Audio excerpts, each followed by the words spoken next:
एक गर्म दोपहर बबलू बतख और उसका प्यारा दोस्त खरगोश जंगल के पास घूम रहे थे।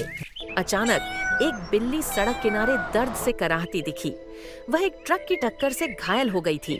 बबलू ने तुरंत अपने पंखों से उसे छाया दी और खरगोश ने पास के तालाब से पानी लाकर उसके जख्म साफ किए।